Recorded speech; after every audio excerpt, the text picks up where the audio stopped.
2003 সালের এপ্রিল মধ্যপ্রাচ্যের আকাশে তখন যুদ্ধের আগুন। 2003 ইনভেশন অফ ইরাক শুরু হয়েছে। ইউনাইটেড স্টেটস নেতৃত্বাধীন জোট বাহিনীর টমাহক মিসাইল, ফাইটার জেট আর ট্যাঙ্কের নিচে গুড়িয়ে যাচ্ছিল বাগদাদের সাজানো শহর। সবাই ভাবছিল এবার হয়তো ধরা পড়বেন বা নিহত হবেন ইরাকের শক্তিশালী প্রেসিডেন্ট সাদ্দাম হোসেন। কিন্তু ঠিক তখনই ঘটে ইতিহাসের এক অবিশ্বাস্য ঘটনা। প্রেসিডেন্ট প্যালেস ধ্বংস হয়ে গেল, সরকার ভেঙে পড়ল, কিন্তু সাদ্দাম হোসেন তিনি যেন হাওয়ায় মিলিয়ে গেলেন। একটা সময় ছিল যখন মধ্যপ্রাচ্যের সবচেয়ে শক্তিশালী নাম ছিল সাদ্দাম হোসেন। 1979 সাল থেকে 2003 সাল পর্যন্ত টানা 24 বছর তিনি শাসন করেছেন ইরাক। তার নাম শুনলেই কেঁপে উঠত শত্রুরা, আর তার রাজনৈতিক চালচলনে বিভ্রান্ত হতো বিশ্বের বড় বড় রাষ্ট্রনেতারা। কিন্তু সব সময় এমন ছিল না। একটা সময় তিনি ছিলেন ইউনাইটেড স্টেটসের মিত্র। কিন্তু ইতিহাসের রাজনীতি কখনো স্থির থাকে না। সময়ের সাথে সাথে বন্ধুত্ব বদলে গেল শত্রুতায়। তার শাসনামলে ইরাক দেখেছে আধুনিকায়নের চেষ্টা, কিন্তু একই সাথে দেখেছে ভয়াবহ যুদ্ধ। তিনি নেতৃত্ব দিয়েছিলেন ইরান-ইরাক ওয়ার, পরে আবার কুয়েত আক্রমণ করে বিশ্বজুড়ে সমালোচনার মুখে পড়েন। তার বিরুদ্ধে উঠেছিল গুরুতর অভিযোগ: গণহত্যা, রাসায়নিক অস্ত্র ব্যবহার এবং গণবিধ্বংসী অস্ত্র লুকিয়ে রাখা। এই অভিযোগগুলোকেই সামনে রেখে 2003 সালে শুরু হয় অপারেশন ইরাকি ফ্রিডম, আর তখন থেকেই শুরু হয় ইতিহাসের সবচেয়ে বড় ম্যানহ্যান্ট।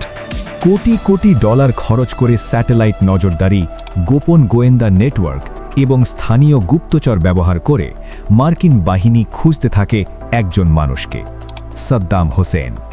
কিন্তু তিনি কোথায়?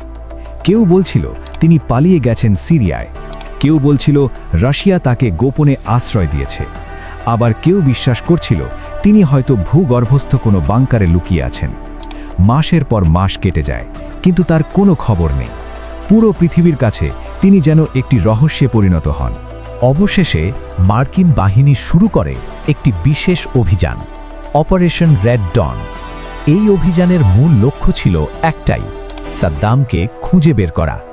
তদন্তে জানা যায় তিনি হয়তো নিজের জন্মস্থান টিকরিটের কাছাকাছি কোথাও লুকিয়ে আছেন।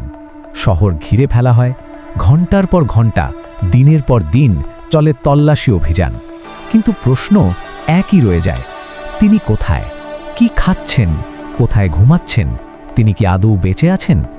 2003 সালের 13ই ডিসেম্বর একটি ছোট্ট গ্রাম, আদ-দাউর, যা তিকরিত থেকে মাত্র 15 কিলোমিটার দূরে। 600-র বেশি সেনা নিয়ে শুরু হয় অভিযান। হঠাৎ এক সেনার চোখে পড়ে মাটির ওপর একটি অদ্ভুত ঢাকনা। ঢাকনাটা সরাতেই দেখা যায় একটি সরু গর্ত, মাত্র 6 ফুট লম্বা, 4 ফুট চওড়া। পরে যেটি পরিচিত হয় স্পাইডার হোল নামে। একজন সেনা নিচে তাকিয়ে চিৎকার করে, কাম আউট! আর তখনই ভেসে আসে এক কণ্ঠস্বর, I am Saddam Hossain, I am the president of Iraq. পুরো ইউনিট থমকে যায়। অবশেষে তাকে গর্ত থেকে বের করে আনা হয়। অগোছালো চুল, লম্বা দাড়ি, সাধারণ পোশাক। কেউ বিশ্বাসই করতে পারছিল না এই মানুষটাই একসময় ইরাকের রাজকীয় প্রাসাদে সোনার সিংহাসনে বসতেন। তার কাছে পাওয়া যায় 2টি AK-47, একটি পিস্তল, প্রায় $7.5 লক্ষ। কিন্তু আশ্চর্যের বিষয়, তিনি একটি গুলিও চালাননি। খবরটি পৌঁছে যায় জর্জ ডব্লিউ বুশের কাছে। তিনি মাত্র 3টি শব্দ বলেন, উই গট হিম। এই 3টি শব্দই বিশ্ব রাজনীতিতে সৃষ্টি করে এক ভূকম্পন। আমেরিকায় শুরু হয় বিজয়ের উল্লাস, কিন্তু ইরাকে প্রতিক্রিয়া ছিল মিশ্র। কেউ আনন্দ করেছে, কেউ আবার কেঁদেছে। বহু তদন্তের পর শুরু হয় বিচার। অভিযোগ, 1982 সালে দুজাইল গ্রামে 148 জন শিয়া মুসলিম হত্যার দায়। 2006 সালের 5 নভেম্বর আদালত তাকে দেয় মৃত্যুদণ্ড। 2006 সালের 30 ডিসেম্বর ফাঁসি কার্যকর হয়। শেষ মুহূর্তে তিনি উচ্চারণ করেছিলেন আল্লাহু আকবার। সাদ্দাম হোসেন, কেউ তাকে দেখেন নিষ্ঠুর স্বৈরাচার হিসেবে, আবার অনেকের কাছে তিনি ছিলেন এক সাহসী দেশপ্রেমিক নেতা। কিন্তু প্রশ্ন কি আজও রয়ে গেছে, তার পতন কি সত্যিই ন্যায়বিচার ছিল, নাকি বিশ্ব রাজনীতির আরেকটি অধ্যায়? আপনার মতে সাদ্দাম হোসেন কি ছিলেন, একজন স্বৈরাচার নাকি একজন শক্তিশালী নেতা? কমেন্টে আপনার মতামত লিখুন, আর এমন ইতিহাস ভিত্তিক ভিডিও পেতে চ্যানেলটি সাবস্ক্রাইব করুন।